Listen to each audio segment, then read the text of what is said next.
Put you guys on the spot. So Karen, wait, we're waiting for the transcription service. Yeah, this is nice. Yeah. Really excited for that. It's a custom made. I got more. It's supposed to be our early night. I brought the back of it. Come on in, Paul. Can't start without you. Okay, we're gonna get started. Karen, first question. Michael, here you sit, same place as 4 years ago, event-wise. What's different? I think the only thing that's different in my eyes really is it's my last swim on American soil, my last Olympic trial swim. That's about it. Yeah, it's kind of weird. I said that to Bob when I walked in today. This is our last Olympic trial swim, and it's kind of crazy to think about. 12 years ago, I made my first team, and when I was sitting there watching Katie tonight, it's the same. It's the same kind of thing. I was 15 then, and she went out there and put it on the line and swam a great race. So yeah, definitely a lot of memories and I guess emotions are kind of just running through my head. Okay, Amy. Michael, you've always been motivated by challenges, and Ryan obviously put up some challenges this week. There was a lot of discussion about it leading up to this event. How did you use that? How much did you enjoy it? And Bob, can you talk about, did you use that as motivation for him as well? I mean, I always love competition. I'm always a fan of quotes, statements, whatever you want to say they are. So it was a fun week, and I mean, I guess it's the same thing. Like, I don't want to. I'm trying not to play cat and mouse over the next 3 weeks, and try to swim my own races. And you can probably count on there are going to be some other close races in the next couple of weeks. So Hopefully not quite as close. Yeah, I mean, like Summer said earlier, no more 1/100th races. Yeah. Right? And then I thought about seeing Croc 4/100ths of a second. I'm going to try to get over the 10th barrier. Yeah, that would be nice. We can keep him over a 10th if I'm on that side. We'll go Dan and then Nicole. Do you want to answer that? No, I don't think. I think when we mainly focused on trying to make him as fast as he could be, and even though I see some things in the Google search that comes up, I'll pass them on to him if I think they might fire him up a little bit, but it's not a big part of the program. I think we're mainly focused on trying to correct things that he needs corrected, and just sort of work on things that we think will make him fast in the meet. Hey, Michael, can you just talk about your program? Is it set in stone? Is there going to be any kind of scratches?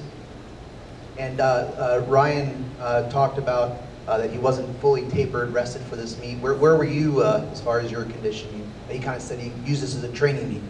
I don't have anything to do with that. That's Maestro here. That's his call. That's what he does. He takes care of all of that. I mean, it's just going to be what we think we can do, and once we move forward and we start training, we'll know exactly what we're going to be able to handle at a level, or a high competition level. And like I said to you guys before, over the last 4 years, I haven't really done anything. So I haven't really been able to handle too much. So kind of being able to handle, or have, I guess, what happened this week, shows I can handle a little bit more, but there's still some things that need to be perfected over the next couple weeks. And Bob and I know what those are. Yeah, I think we have to talk about the program. I wanted him to get through tonight so we could see how it went, and then we'll decide on what he should do. I don't think he's, one of the things that I can't answer is he is definitely not fully rested for this. He wasn't sharp here, and he didn't feel like he had any speed. So I kind of love that he did some decent times, and there's some room for improvement. Michael, as you mentioned, you've had 3 close finishes here. it's likely that there'll be close finishes at the Olympics. You have a great record in getting those on your side. What is it that you concentrate in the last 10 metres of a race that gets you to the wall first? I mean, the easiest thing to say is just hitting wall, hitting the finish. So, like trying to, I think one thing that we do a lot of in workout is working on sort of stroke control and counting strokes and I kind of know how many strokes I take per, each lap. And ever since the 2008 200 fly in Beijing, when I was pretty much blind the whole race, I find myself in a pattern of counting every butterfly especially. I count every stroke. So it's just sort of, I know what I do, and I don't know, it just happens. I just hit the wall. And I want to see tonight, I haven't seen the video from tonight's race, but Bob said the glide was what He helped. glided, but it was a smart glide. Unlike Beijing, if he had taken a stroke like this, he would have been beat. So that was good. So yeah, I want to look at that and see what my feeling of it was. But I trust him, but I'd just like to see for myself. Yeah, he always likes to see. But yeah, I didn't know if that was the right decision or not, but once you make that decision, you have to go with it. Yeah. We'll go right there. Dan Bozen would take the live. What are your expectations for London with you only being 3 medals away from holding the all-time record? The goals that I have, and that's the only thing that's in my head. I could ask you guys what your expectations are for me. I'm sure I'll read about it. But no, the goals that I have are something that are exciting for me and something that make me motivated. And being able to come here and have the week that I did, I was very pleased with. But there are still some, watching some of the races, there are still a lot of things that I can improve on. And like Bob said, I told him this. We were texting each other the other night. He was asking how I felt, and I was just saying I don't feel as peppy as I normally do at a big meet. And he was asking why that was, and I was like, I don't know. I know why it is. So that's, like I said, I leave everything up to him, training-wise and preparing me. He's done an amazing job for my career, and I trust him fully. And we'll work on some things over the next couple weeks, and hopefully that'll make a difference in London. We'll go Mark, and then just 2 more questions. Hey, Michael. Mark Cannizzaro from the New York Post. You obviously have profound success in multiple events of the Olympics. Just wonder if you could talk a little bit about Missy and what she's doing right now, going into these games, and how cool this is for you. I think it's not only for Missy, but it's also for our team. We have so many young people on the team, and I was walking past some of the swimmers after they made the team, and Joe, whether it's jumping up and down, crying, like just so excited, that's awesome to see, and I think it's going to be amazing for us to have on the team just that level of excitement.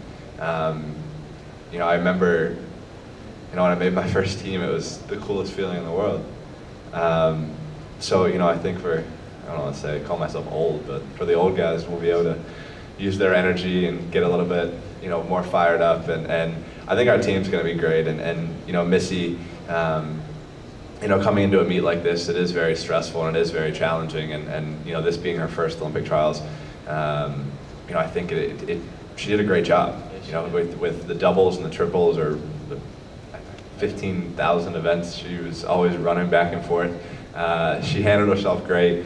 I think the biggest thing when you're swimming events like that is really controlling, and I guess controlling your energy both emotionally and physically. Because a week like that, so many warm downs, warm ups, and recovery, it takes a lot out of you.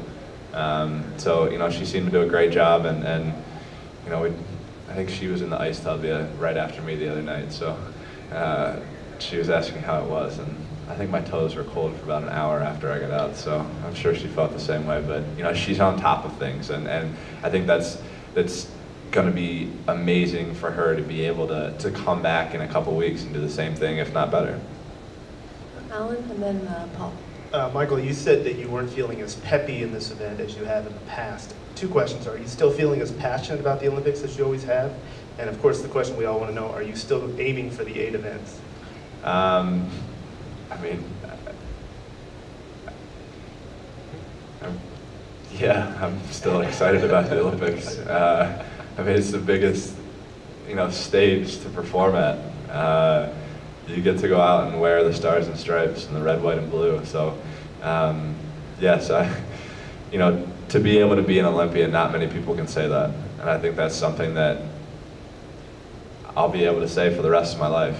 And, the experiences that I've had, not only being on the national team, but also the Olympic team, have changed my life. So I'm looking forward to, saying this makes me feel really old, my 4th Olympics. Wow. It's great, it's just nuts. But it's going to be fun, and looking forward to it. It's all kind of just weird. Right now, we're looking forward to dinner. Yeah, and it's not cold in here tonight, which is good. Paul? For you, Bob, considering what the last 4 years has been, the things that went on and Or didn't go on. Got it. And the fact that it's already been done and to come back, is this almost to you more impressive to lock up? It's impressive that he's here at all in some aspects, that he would feel, desire to come back and lay himself out there, particularly with a program like this. So yeah, I think it's a tremendous statement about his ability to compete, and also about his desire to promote the sport of swimming, which I think was a big part of this, and as you can see, is working. That's our last question, guys. Thank you very much. Congratulations, Bob and Michael. Thank you, guys.